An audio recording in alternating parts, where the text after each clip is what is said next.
The fancy crystal light was throwing thousands of tiny rainbows all over the super clean white cloths on the tables at Bissimo, Milan's fanciest spot to eat.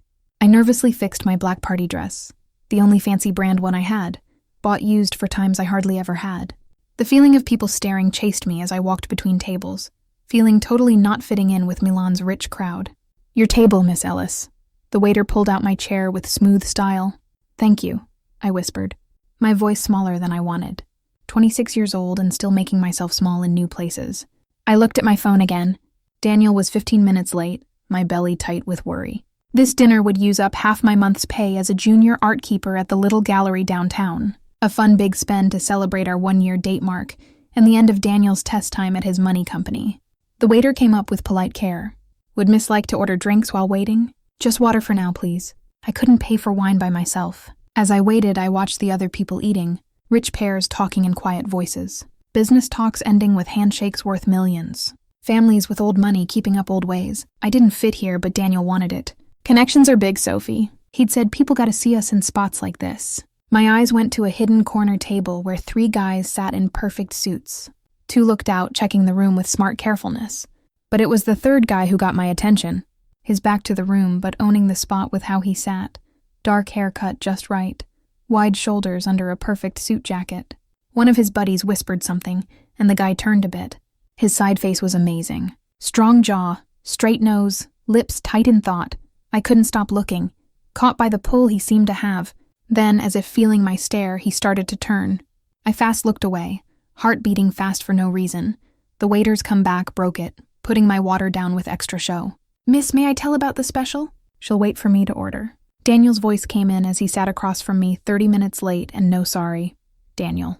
I smiled, feeling better. I was getting scared. Traffic. This city is crazy. He didn't look at me. Right away, looking at the wine list. "We'll have the 2015 Barbaresco," he told the waiter without asking me. I saw a pink mark on his collar. Lipstick not hid well. My heart fell, but I said nothing. Not here. Not tonight. I'd asked him before about the late nights and weird messages. Each time his stories got more big, his mad feeling more clear. "You look nice," he said at last, checking me with the same picky eye he used for money chances. "Thank you." "Happy anniversary." I pushed a small wrapped gift across the table. "Right. Yes." He patted his jacket pockets. "I've got yours in the car. Forgot in the hurry." The lie sat between us. I nodded, swallowing my sad feeling. We ordered, Daniel choosing the most costly food without pause. I picked the cheapest pasta on the menu, worry building about the bill, while he talked about his job-up chances. My eyes kept going to the mystery guy in the corner. Something about him felt like a magnet. Dangerous. "Sophie." Daniel's sharp voice pulled me back. "Sorry, what were you saying?" "I asked if you'd talk to your dad about the money chance." I got stiff. "No, I told you. My dad's saved money isn't for your new business ideas." Daniel's face got hard. "Your dad trusts me, and $50,000 would hardly touch his save fund." "The answer is no," I said strong. "He worked 30 years for that money." Daniel's smile got tight. "We'll talk later." He left to take a call, leaving me alone again. While he was gone, I saw a fuss at the restaurant door. A woman in a red dress fought with the head waiter, her voice getting loud until people looked. "I know he's here." "You can't stop me," she shouted in Italian mixed English. Guards came, but before they got to her, she saw Daniel coming back from his call. Her face changed. "Daniel, tell them who I am," she said loud. The place got quiet. Daniel stopped, face going white. "Alexisandre, this isn't," he started. "Don't call me that. 3 months you've said you'd leave her." She pointed right at me, her eye makeup smeared with tears. "Does she know about Milan? About us?" My whole body got cold. Daniel had been in Milan on work just last week. The woman came fast to our table while guards followed. "Do you know he's been using your dad's name to get loans?" "That he's in debt to enough." Daniel grabbed her arm. "You're making a fuss. Let go of me." She pulled away, hitting a passing waiter. A tray of drinks fell, glass breaking on the stone floor. In the mess, I stood, knees soft. Daniel's bad act wasn't just love stuff. He'd been planning to trick my dad. The room spun as bits connected. His care about my dad's money, his push to see his accounts to help with saved money plans. As guards took the woman out, Daniel came back, fixing his tie with fake calm. "Crazy old client," he said loud for close tables. "Got turned down for a loan. Been following me since. She knows about my dad," I whispered. "She's crazy. I'll tell all later." "No." I got my bag, shaking. I need air. Sophie, don't make another fuss. Another fuss? You brought your other woman to our date dinner. Quiet down, he said, mad. People are looking. And they were. The whole place saw my shame. As tears came close, I turned to go, only to hit a waiter with our first food. The plate hit my chest, red sauce splashing on my dress. I'm so sorry, miss, the waiter said. So embarrassed, I rushed to the bathrooms, eyes blurry. In my hurry, I took a wrong turn into a private hall. Lost and wanting to get away, I pushed a door into what looked like a private eating spot. I stopped. The 3 guys from the corner table were there, standing over maps and papers, quickly picked up by the 2 alert ones. But it was the 3rd guy, the one whose feel I'd sensed across the room, who now looked straight at me, dark eyes holding mine with a strength that took my breath. Time stopped as we looked. He was younger than I'd thought, maybe early 30s, with looks that fit on old art paintings. But it was the power coming from him that kept me still, a feel of total control. Something bad showed in his face as he checked me, standing sad and sauce-marked in the door. I'm so sorry, I said, stumbling. Wrong door. One of the guys reached in his jacket, but the leader lifted his hand a little, a small move that right away stopped what was going to happen. Larata Stapeno, he said, his voice deep, accent thick. The girl is crying. I backed away, bumping into someone behind me. I turned to find Daniel. There you are, he said, grabbing my arm hard. Excuse us, gentlemen. My girlfriend is lost. The leader's eyes got small, moving from me to Daniel, then to Daniel's hold on my arm. Something cold and thinking changed his face. Take your hand off her, he said, each word clear in accented English. Daniel's fingers got tight without thinking before he knew who he was talking to. His face went white. Mr. Russo, I apologize for the bother, Daniel said, knowing him and fear filling his face as he let me go. We were just leaving. The man, Russo, tilted his head a bit, looking at Daniel with more care. You know me? Daniel swallowed hard. By stories only, sir. A bad smile touched Russo's lips. And yet I do not know you. A not fair thing I find worrying. One of the other guys whispered something in Italian. Russo nodded without looking away from us. It seems we have shared friends. Russo went on. You work for Bianchi at Milan Financial. Yes, sir, Daniel said, sweat dropping on his head. You should care for your girlfriend, Russo said, his eyes coming back to me with a strength that made my skin warm. Despite my upset, she deserves better care. The send-away was clear. Daniel pulled me back through the door, his fingers pushing into my arm. Do you have any idea who that was? He said, mad, once we were in the hall. Let go of me, I said, strong, pulling loose. That was Alessandro Russo. He owns half of northern Italy's imports. The other half no one talks about. Daniel's voice shook. And you just walked in on what was clearly a private meeting. I need to leave, I said, going to the way out. Don't follow me. Sophie, wait. He grabbed my wrist. You can't just walk out. Watch me, I pulled away. You're not thinking straight. Let me tell about Alessandra. And my dad.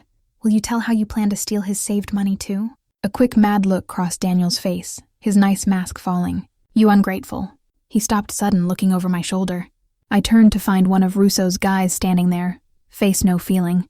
Mr. Russo asks the lady come back. He said plain. Daniel's face lost color. There's been a mix-up. We're leaving. Only the lady, the guy made clear, his tone no space for fight. Fear and mix-up fought in me. Go back to the mystery Russo or leave with Daniel, whose bad act still hurt new. I'll be fine, I told Daniel, choosing. Something told me Russo was bad, but Daniel had shown he was the now threat. As the guy took me back, Daniel called after me. Sophie, don't be dumb. You don't know what you're doing. But for the first time that night, I felt I was making the right choice. The guy led me down a different hall away from the main eating spot. My heart pounded on my ribs, rush from facing Daniel mixing with worry about where I was going. We went through a hidden door behind a wine shelf, coming out into a soft decorated office. Alessandro Russo sat behind a big wood desk, alone now, jacket off and sleeves rolled just to his elbows, showing strong arms and a costly watch. The room smelled of leather, light scent, and power. His dark eyes looked at me with scary strength. Sit. He pointed to the chair across him, not asking, ordering. I stayed standing. Sudden, knowing how easy to hurt I was. Why am I here? A bit of okay showed on his face at my no. You're covered in tomato sauce, crying, and about to leave with a guy who clearly meant to hurt you in some way. I'm giving another choice. His English was great, the Italian accent adding heavy to each word instead of making hard to get. I don't need saving, I said, though my shaking voice showed me wrong. Everyone needs saving at least once, he said, leaning back. Your boyfriend? Ex-boyfriend? I fixed fast, The side of his mouth went up a bit. Your ex-boyfriend? He works for Carlo Bianchi. It wasn't asking, but I nodded anyway. And you are Sophie Ellis, American? My dad is. I was raised mostly in London after my mom died. He took this news with a small nod. You're aware of what Bianchi does beyond his bank show? Yes, I shook my head. Daniel had always been not clear about his work, talking only about the fancy and links. Alejandro looked at me for a long time. Interesting. He pushed a box of tissues across the desk. You should clean up, Sophie Ellis. I took a tissue, sudden remembering the sauce on my dress. This was my only good dress, I said, more to me than him. It wasn't really good, he said straight.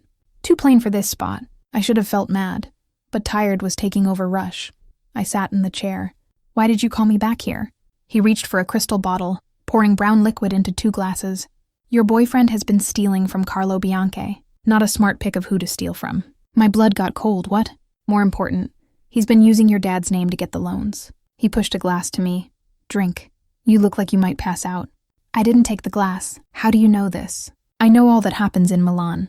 He said it not bragging, but as plain fact, Bianchi is not known for letting go. When he finds the steal, and he will, he'll look for payback from anyone linked to your boyfriend, including your dad. The room slanted. Daniel hadn't just bad to me in love. He'd put my dad in bad spot.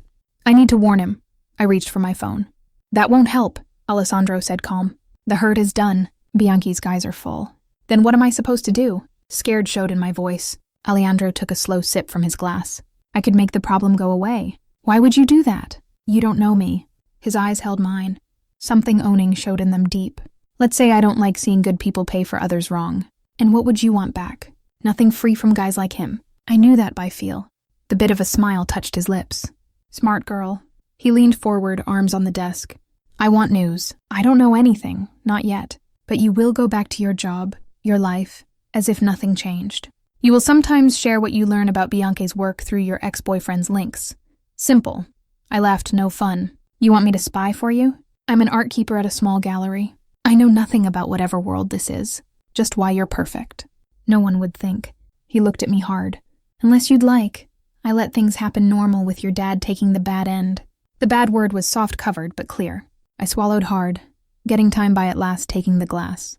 The liquid burned my throat, warming my chest. What exactly would I need to do for now? Nothing. Go back to your life. Forgive your boyfriend. Forgive him. I almost choked for a bit. News comes easier from a guy who thinks he's forgiven. His face got dark, though.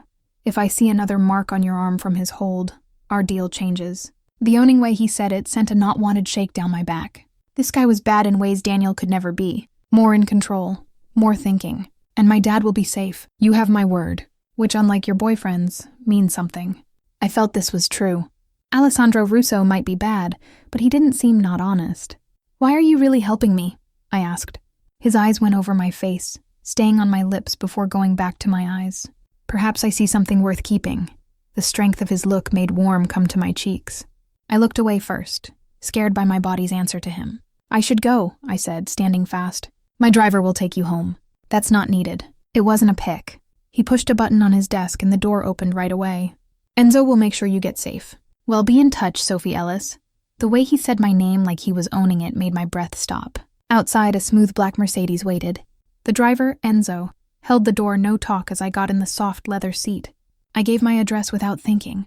Too much to question how I'd gone from date dinner to this weird deal in one night. As the car went away, I saw a bit of Daniel fighting with the spot manager near the door. His eyes got big when he saw me in the fancy car. I turned away as Enzo went faster, leaving Daniel and the bits of our love behind. I woke to hard knocking. The next morning, sleepy opening my home door, I found a send guy holding a big box. Miss Ellis, yes. Sign here, please. Inside the box was a dress. Green silk that probably cost more than 3 months of my pay. The note on it said just, replace what was ruined. AR. I should have sent it back right away. Instead, I ran my fingers over the nice cloth, something not allowed moving in me. My phone had 17 missed calls and 29 messages from Daniel overnight. I didn't look at them, instead calling my dad. Pumpkin, how was the date dinner? His happy voice said. Dad, we need to talk about your money, I said, skipping nice talk. Has Daniel helped you with anything? Just some money advice. Why? My belly turned.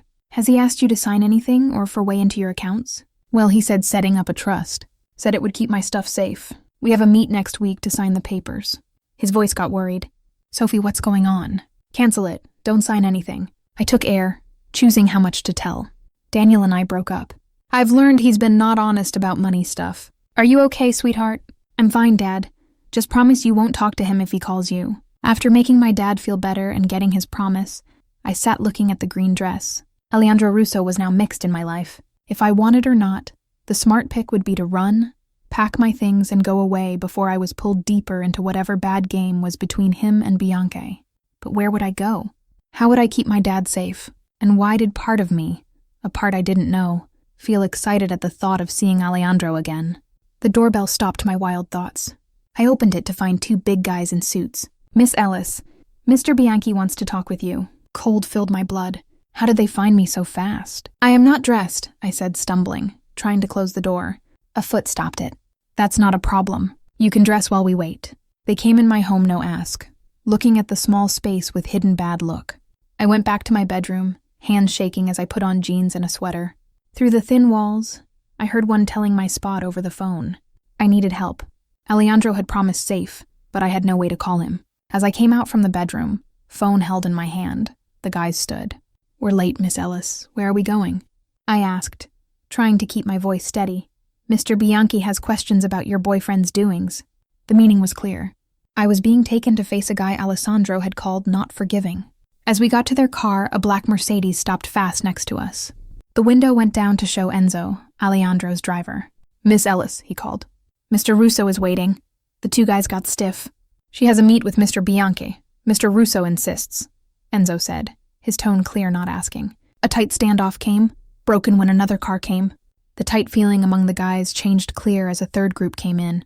Taking the short no care, I got loose and ran to Enzo's car, getting in the back seat.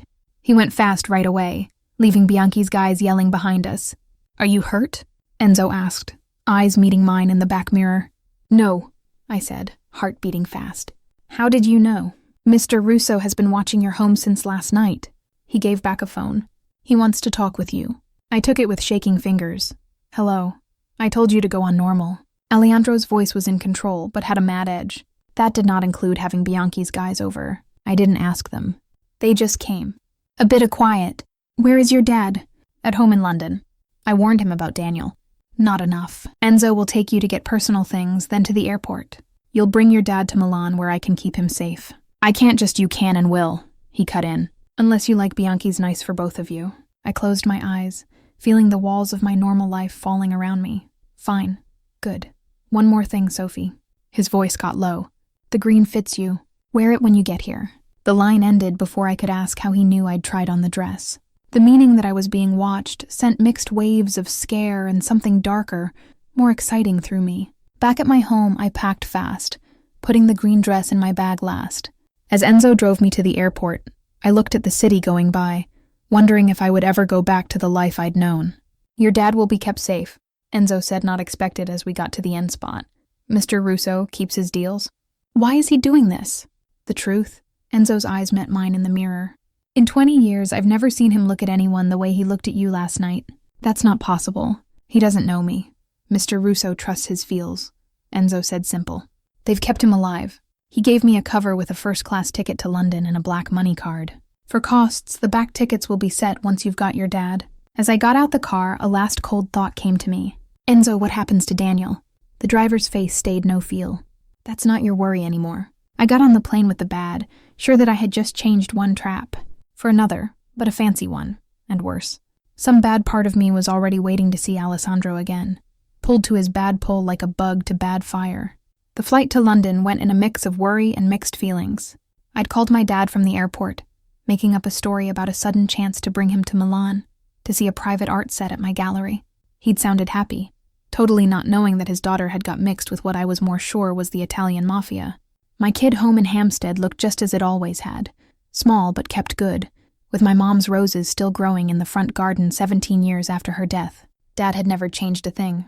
His true to her memory was something Daniel had used. I saw now, using my dad's still sad as a weak spot, putting himself as the helping son guy my dad always wanted. Sophie, Dad hugged me big as I stepped in the door. At 63, Martin Ellis stayed strong, his school life keeping him sharp in mind, even as silver took over his once brown hair. This is such a great surprise.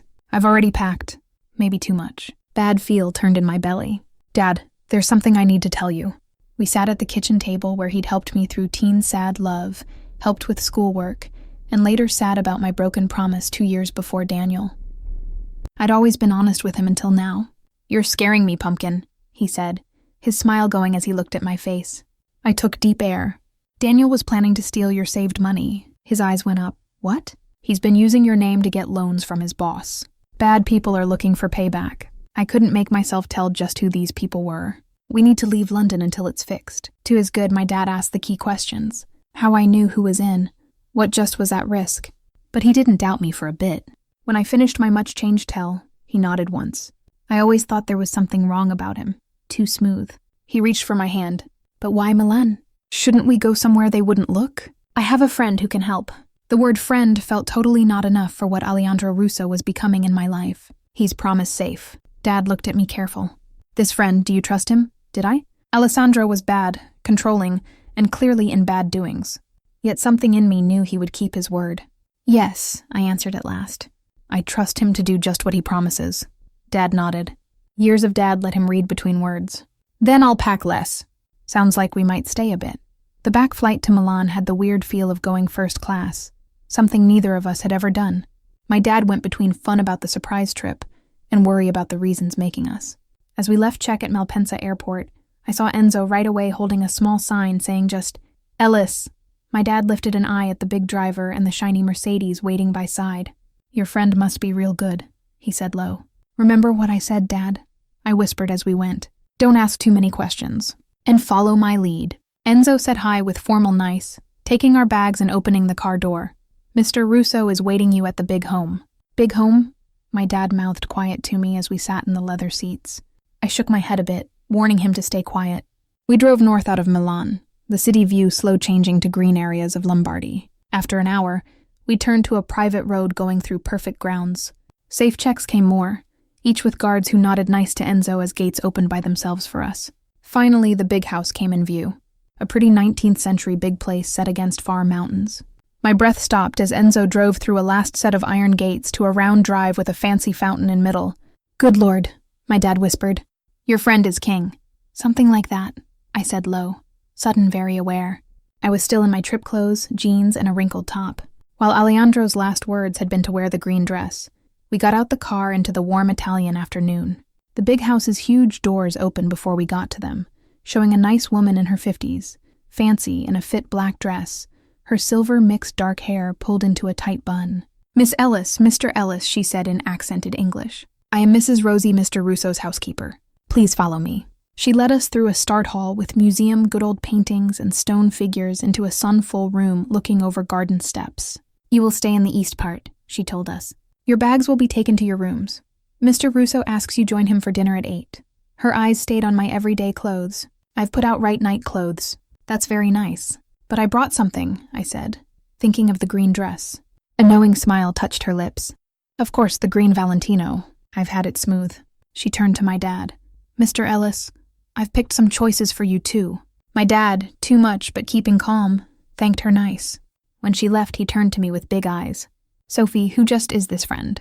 This house is for a history show. It's mixed. Dad, is he or he stopped, looking for the right word. Boyfriend? No. The no came too fast, too strong. He's just someone helping us. My dad's face said he didn't believe me one bit. A young maid came to show us to our rooms. Mine was bigger than my whole Milan home, done in cream and gold with a outspot looking over the lake. The green dress hung in the open clothes spot with some other clothes I'd never seen before, all just my size. On the bed was a small box with a note for tonight. AR inside was a light diamond neck thing that caught light like caught stars. I closed the box fast, sudden scared of what taking such a gift might mean. After a fancy bath in a tub big enough to swim in, I put on the green silk dress. It fit just right, showing curves I usually hid. The mirror showed someone I hardly knew. A woman close to something bad and changing against my better think. I put on the diamond neck thing, its weight new and exciting against my neck bone. At just 8 how another maid took my dad and me down. Dad looked good in a fit suit that fit like made for him, which I saw it probably was. You look pretty, Pumpkin, he whispered as we went down the stone steps. But I'm still waiting for a real tell. Later, I promised. Though I had no idea what tell could cover the real of our spot. We were led to a formal eating room where Alessandro Russo stood waiting by a table set for 3. He wore a perfect fit black suit, clean white shirt open at neck, no tie. Seeing him again sent a not-wanted beat in my chest. In the eat spot, he'd been scary. Here in his place, he was great. Power shone in the easy sure of how he stood, the strength of his dark eyes as they went from my face to the neck thing at my throat, then down the length of the green dress. "Sophie," he said, my name like close touch in his accent. "You look great." His look went to my dad. "And Mr. Ellis, welcome to my home, Mr. Russo." My dad held out his hand, school care winning over careful. "I'm thankful for your nice, though I say I'm still not clear about the reasons." Alejandro shook his hand, checking him with the same deep look he'd used on me. "Your daughter has told the spot. Parts of it, Dad said nice. I get my name has been used bad. Yes. Please sit. We'll talk bits over dinner." Through the perfect served food, each part more great than the last, Alejandro told the spot with surprising straight. He said Daniel had stolen near $2 million using my dad's name, making Carlo Bianchi mad, who he said just as a business fight with less rules than me. "Until the thing is fixed, you'll both stay here under my safe." Alejandro ended, sign for sweet to be served. "And how just will it be fixed?" my dad asked, the teacher in him needing clear ends. Alessandro's eyes met mine short before answering. "Your names will be cleared. Pay will be made to hurt parties. The person who did it will be handled." Something in his tone made me shake. "Daniel will be caught." A cold smile touched Alejandro's lips. "Let's say he'll face right ends." My dad, good at seeing, looked between us. "And what does my daughter have to do with any of this, Mr. Russo? Why put yourself in our problems?" The straight of the ask made a full quiet. Alejandro took a slow sip of wine, his eyes not leaving mine as he answered. "Your daughter made quite a mark, Mr. Ellis." His voice got low. "I keep safe what cares me." Warm rushed to my cheeks at the owning meaning. My dad's eyes went up, but he just nodded like this said yes to an idea. After dinner, Alessandro asked my dad to his book room, where first books filled floor-to-top shelves. Dad, can't say no to such book treasures, was right away in, giving Alejandro the chance to take me to the moonlight step spot. "You didn't wear the dress when you got here," he said once we were alone. "I came straight from the airport," I said, weird mad.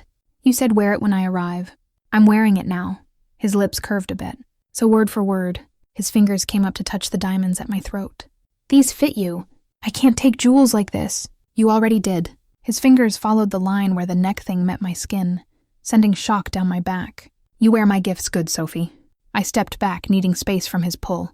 "What happens now? How long will we stay here until I'm happy Bianchi no more bad?" His eyes got dark. "It may be some time. His group is hard. And Daniel?" Something bad showed on Alejandro's face.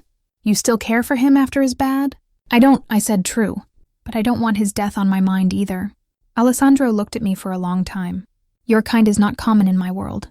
He stepped close, taking away the space I'd made. "Daniel Thomas will face money ruin and law ends. Beyond that hangs on his help with some bosses." Better feel came through me. "Thank you." "Don't thank me yet," he said, quiet. "Your safe comes with rules." My beat got fast. "What rules?" "You'll stay in the big home. Grounds unless with my safe guys.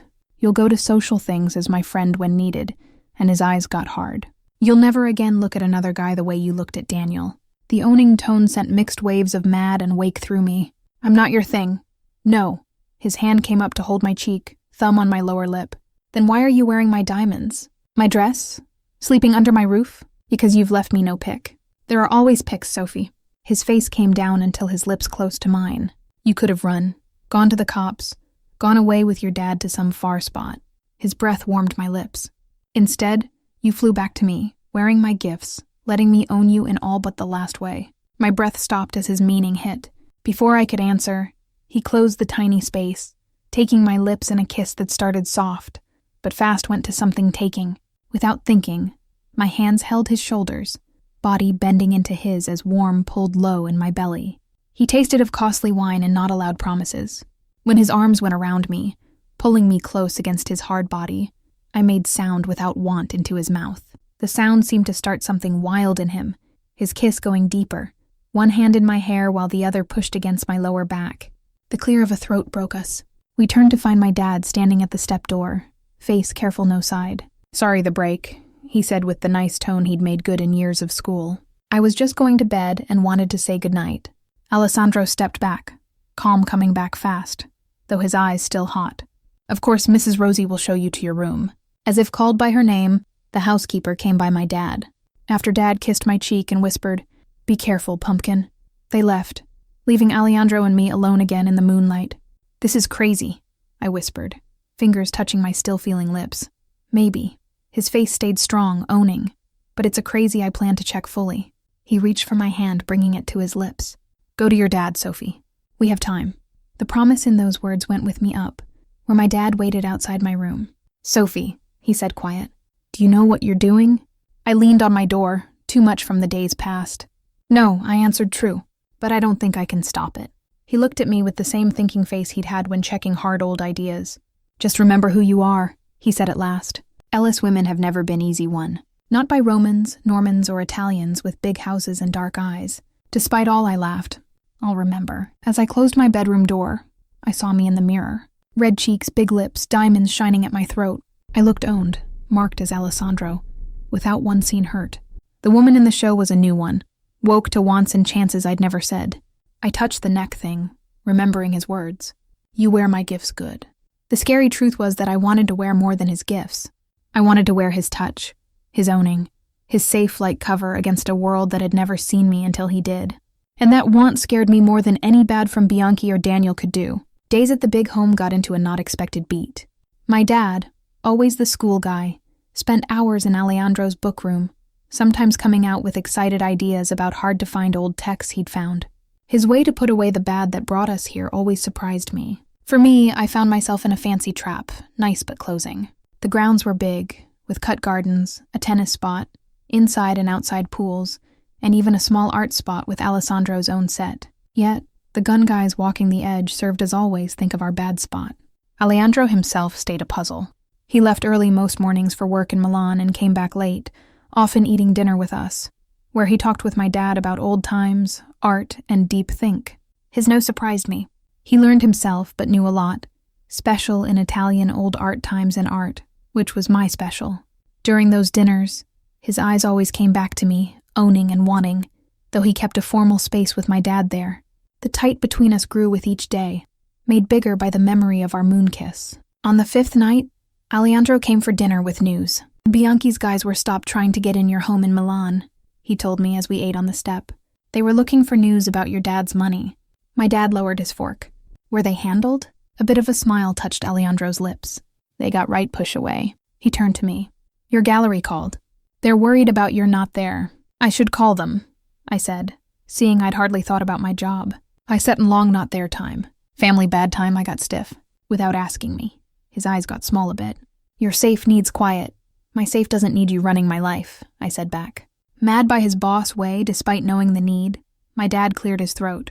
"Maybe I should go to bed early. The old of the Medici money system has been real interesting." He stood, giving me a clear look that said, "Be careful." Once we were alone, Alessandro's way changed, strength taking the nice mask he wore for my dad's good. "You're mad," he saw. "You make choices about my life without asking me." He leaned back, looking me. "Would you like I let Bianchi's guys find you? Let your job be hurt by not explained not there?" "Of course not. But you could have told me first." "You're not used to safe," he said simple. "In my world, choices must often be made fast." "Your world," I said again. "A world of what just?" "You've never really said." Alessandro's face stayed no feel, but something bad showed in his eyes. "Bring in takeout business, land building, money cares, and the other half of northern Italy's bring in that no one talks about." I said Daniel's words from the eat spot. A bit moved in his jaw. "Is it big that you know if I'm living in your house, wearing your clothes, acting as your eye stopped?" Not sure what word could cover what I was becoming to him. "Mine," he gave, the one word sounding with owning. "That's the word you're looking for, Sophie. You are becoming mine." Warm filled my cheeks. "I don't belong to anyone." "No." He stood, going around the table until he stood behind my chair. His hands came to rest on my shoulders, thumbs following my bare skin. "Then why do you shake when I touch you? Why do your eye black get big when I come in a room?" I stayed quiet, can't say no to the body proof of my pull. "I am what you think," he went on, bending until his lips touched my ear. "I control areas, fix fights, keep safe those under my care, and end bad to my cares." "Does that scare you?" It should have. Any right-mind woman would be scared. Instead, I felt that same not-allowed excited that had been growing since our first meet. "Yes," I said, "but not in the way it should." His low laugh shook against my skin. "Good. Scare keeps you safe. Want keeps you close." His fingers followed the line of my jaw, tilting my face up to his. "And I want you very close, Sophie Ellis." The kiss that came took me full, asking and owning, yet with a soft that seemed not fit with his bad way. I stood from my chair, turning in his arms as the kiss got deep, his hands over my waist before going lower to pull me against him. "Tell me to stop," he said low against my lips. "And I will." But I couldn't make the words. Didn't want to. 5 days of tight had made a hurt I no longer want to say no. Instead, I pushed close, fingers in his dark hair as I gave in to the want between us. Alessandro lifted me easy, putting me on the edge of the table as he stepped between my legs. His lips went from my mouth to my neck, finding touchy spots that sent shakes down my body. When he got to the low of my throat, he looked up, eyes dark with want. "Not here," he said, his accent thicker with feel. "Not like this the first time." Before I could answer, a quiet cough stopped us. We turned to find Enzo at the step doors, face careful blank. "Sorry, me, sir. The call you were waiting." Alejandro stood straight, calm coming, though his eyes stayed hot. "Take it in my workroom. I'll be there soon." Once Enzo left, he held my face. "This isn't done, Sophie." "I know," I whispered, both better and sad by the stop. He pushed a last surprising soft kiss to my head.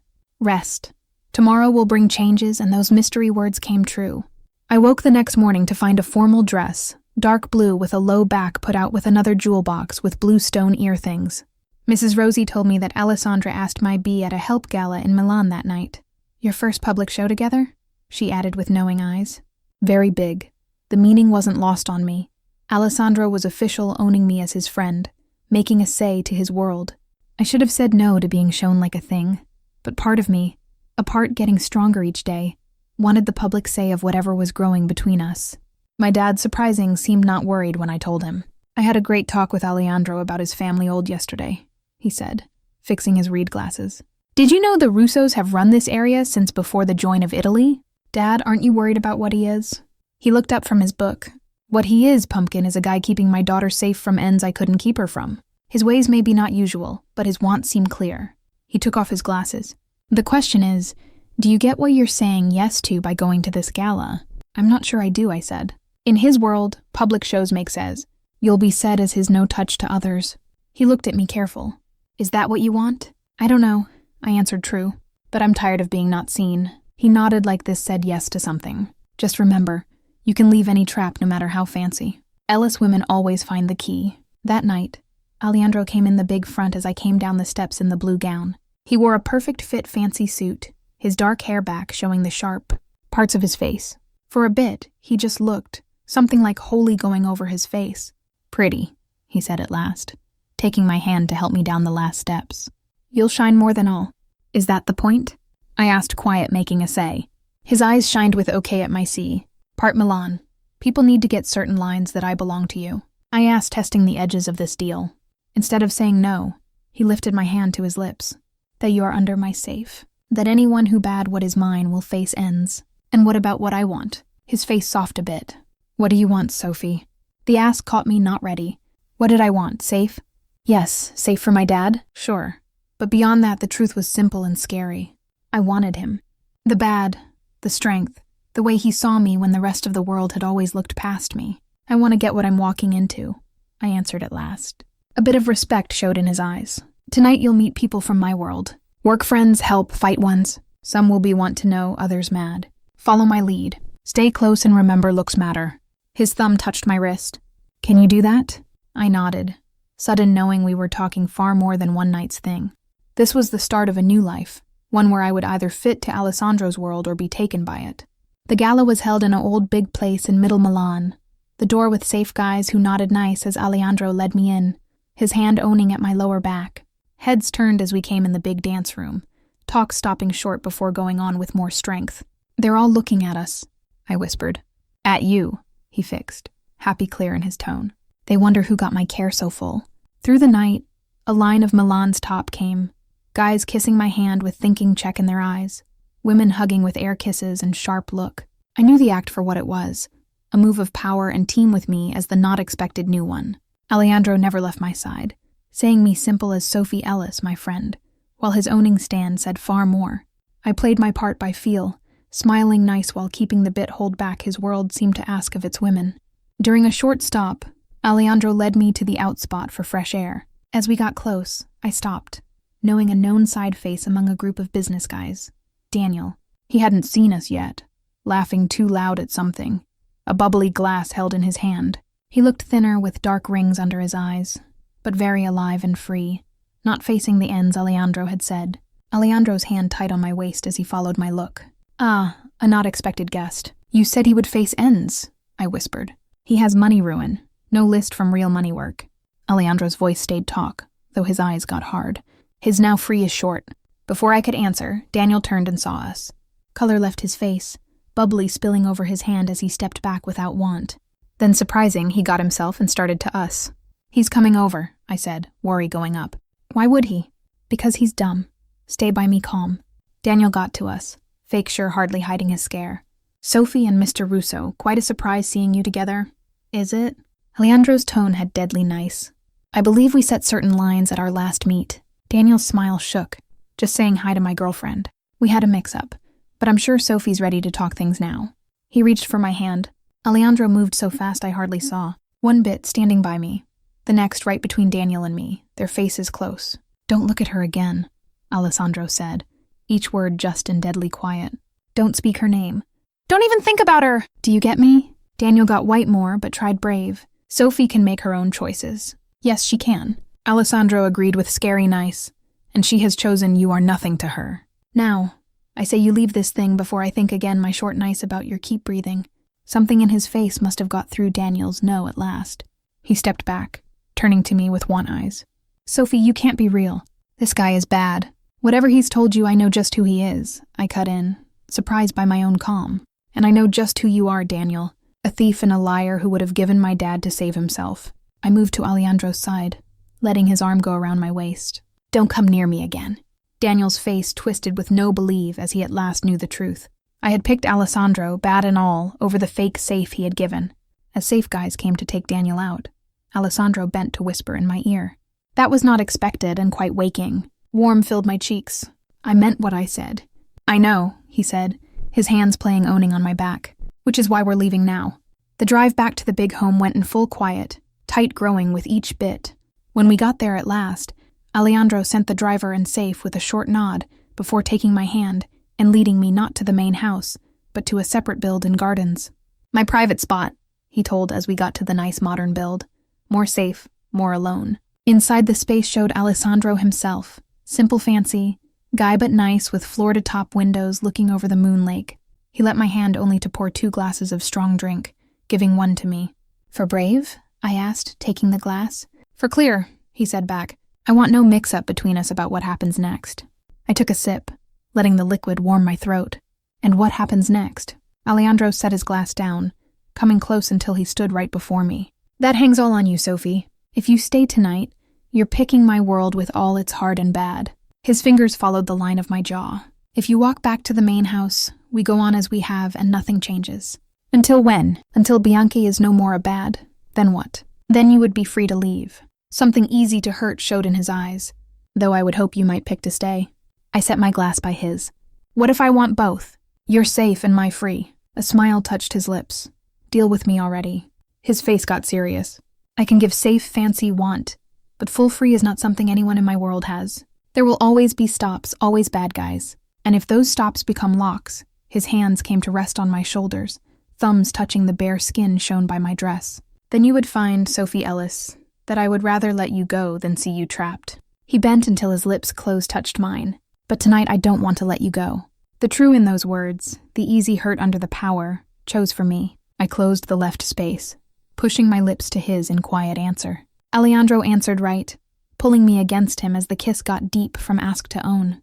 His hands found the zip at my back, slowed down it as I worked the buttons of his shirt. Each part off was another line crossed, another step into his world. When he at last lifted me, taking me to his bedroom, I knew I was crossing a start that would change my life forever. Yet, as he put me on black silk covers, his eyes dark with want, and something deeper, more forever, I couldn't make myself sad the pick. "Mine," he whispered against my skin, the word both ask and say. "Yours," I answered, giving in to the safe of his bad hold. Sun came through floor-to-top windows when I woke the next morning, short lost by not known around. The memories of the last night came back as I felt Alessandro's arm owning across my waist, his body curved safe around mine. In sleep, his face lost some of its hard, showing the guy under the power and control. I looked at him, amazed at how full my life had changed in just over a week. From gallery art keeper to what? Lover of a mafia boss. The thought should have scared me bad. Instead, I felt a not expected calm. For the first time in my life, I was full seen, full safe, even if that safe came with fancy stops. As if feeling my look, Alejandro's eyes opened, right away ready, his look soft as he took in my face. Sad? He asked, voice rough from sleep. Surprising no, I answered true. His lips curved into a rare, real smile as he pulled me close. Good, because I have no plan of letting you go. The owning in his tone sent a shake through me, part excited, part worn. Alejandro, we need to talk about what happens next. He held himself on one arm, dark eyes looking me. I thought last night made that clear. Body yes, I said, warm to my cheeks at the memory of his hands, his mouth, the ways he'd owned me many times through the night.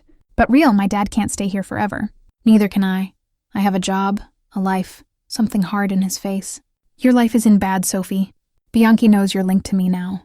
That makes you both a hit and a safe. What does that mean? It means he won't hurt you because it would start war between our groups. But he would still use you to get to me if chance. His fingers followed my neck bone, not thinking. Your gallery job is sad no longer good. The easy way he put away my job started a bit of no. You can't just choose that. I already did, he said, sitting up. Other sets are being made. I pulled the cover around me, sudden knowing my no clothes and easy hurt. What other sets? The gallery in the east part needs an art keeper. The set has been not cared for years. He reached for his cover clothes, putting it on as he stood. It would give you goal while staying in safe lines. A fancy trap is still a trap, I said quiet. Alejandro stopped, looking me with those deep eyes. Is that how you see it? A trap? What would you call it when I can't leave the grounds without gun guys? When you make one-side choices about my future? He sat on the edge of the bed, face not red. I call it safe, needed careful. For how long? A month, a year, forever? Something easy hurt showed on his face before his usual mask of control came back. Until I end the bad. And when will that be? When Bianchi is no longer able to hurt what's mine. The deadly shore in his voice sent cold through me. You're talking. About killing him, I said. Not asking. Alejandro's face didn't change. I'm talking about making your safe by whatever way needed. The real of his world hit over me. Hurt and power not apart from the want and safe he gave. Part of me had known, of course. But facing it straight in the morning light forced to think I'd not done. I need time, I said at last. This is all going so fast. To my surprise, he nodded. Take the day. Think about what you want. He stood, going to the bath spot. But remember, Sophie, the pick isn't between bad and safe. It's between facing bad alone or with me by you. After he left to handle work things, I went back to the main house, finding my dad in the gardens with a book. His knowing look as I came in yesterday's nightdress made me red despite being grown. I was thinking when you'd come back, he said easy, marking his page. Dad, I held up a hand. You don't need to tell. I may be old, but I'm not no-see. He patted the seat by him. The question is, do you get what you've said yes to? I sat sudden tired. I'm not sure I do. He wants me to stay here forever, to give up my job. And what do you want? I stopped, sorting my mixed feels. I want him, but I also want my who. Dad nodded, thinking. You know, your mom faced a like pick. I looked up, surprised. What do you mean? When we met, I was looking old moves in North Italy. Got myself in bad with some strong people. Your mom was from a linked family, not like Alessandro, but with ties to certain cares. He smiled at my shock face. She kept me safe, used her family links to get me out safe. Mom was linked to the mafia. I couldn't hide my no-believe a bit. Point is, she picked to leave that world for me, for the free of school life in England. He took my hand, but she never sat her start or said no to that part of her. What are you saying, Dad? I'm saying picks aren't always this or that. Your mom found a middle way, kept her links while building a life outside their straight control. He pushed my hand. If you love this guy, and I think you do, then find your words. Alessandro Russo seems like someone who likes strong. He's used to full control, then be the knot. Dad's eyes shined. Ellis women always are. I spent the day walking the big home grounds, thinking my dad's words and checking my feels for Alejandro. By night, I had got to a choice, though not sure still beat in my chest as I dressed for dinner. When I came in the eating room, I found Alejandro already sat, tight clear in how his shoulders set. His eyes followed my come, wanting and owning, yet with something that looked surprising like scare. My dad quiet left after the first food, saying tired, though his clear look made clear he was giving us alone. Once alone, Alejandro talked first. Have you made your choice? I have words, I said, surprising me with my steady voice. His eyes went up a bit, a shine of respect, maybe even like warming his look. Words. If I'm to be part of your world, I need certain frees. I took deep air, using years of Ellis Women Strong. I'll keep your set, but I also want to work with spots in Milan under right safe, of course. Possible, but bad chance, he checked. What else? My dad goes back to London with safe you give once the now bad has gone. Alessandro nodded slow. Fair, and I need true. I met his look straight. No choices about my life without asking me. No hidden about bad that touch me. His face tight. My world needs quiet, Sophie. I'm not asking for work bits of your business. I'm asking for team. I leaned forward. If I'm yours, then you're mine too. That's how this works. Something strong showed in his eyes. Surprise, want. You keep surprising, he said quiet. Few would dare deal words. I'm not dealing, I made clear. I'm telling you what I need to stay by want. A slow smile went on his face. Real, changing. And if I say yes to these words, what are you giving back? I held his look steady. All else, my true, my body, my heart, if you want it. The easy hurt in those last words sat between us. Alejandro stood, going around the table until he stood before my chair. He knelt, a move so not expected from this strong guy that my breath stopped. Your heart, he said again, taking my hands in his. That's the only word I need, Sophie Ellis. The rest we can set. Better and something deeper came through me as he pulled me into his arms, closing our deal with a kiss that promised both want and team. 3 months later, the special gallery opened in Middle Milan, full with Milan's top, all wanting a look at the old art masters I'd set from Alessandro's own set. Shadows and Light, Hidden Good of North Italy, marked my official start in Milan's art world. Under my work name, with no public link to Alejandro Russo, beyond his list as a main giver, I went among guests, talking brushways and old times, very aware of the 2 safe guys who kept a quiet space. My dad stood near a real good Caravaggio, deep in talk with the boss of the Uffizi, who had come from Florence just for the show. Your dad seems to like it. Alejandro's voice came from behind me, sending a known excited down my back. I turned to find him perfect in a fit suit, his public who firm in place, though his eyes soft as they met mine. He's in school happy, I agreed. The boss just asked him to give a guest talk set in Florence. With right safe sets, of course, Alejandro added, a small think of the lines that still were. Of course! I pointed to a painting across the room. A small but great mom and kid. The Alberti spot boss is almost drooling over that piece. Maybe we should think a long time give, Alessandro said, his hand finding the small of my back. A move of good to the city. The warm got me, proof of our growing team. Over the past months, Alessandro had surprised me by fitting to my words more easy than I'd thought, while I stayed in his safe.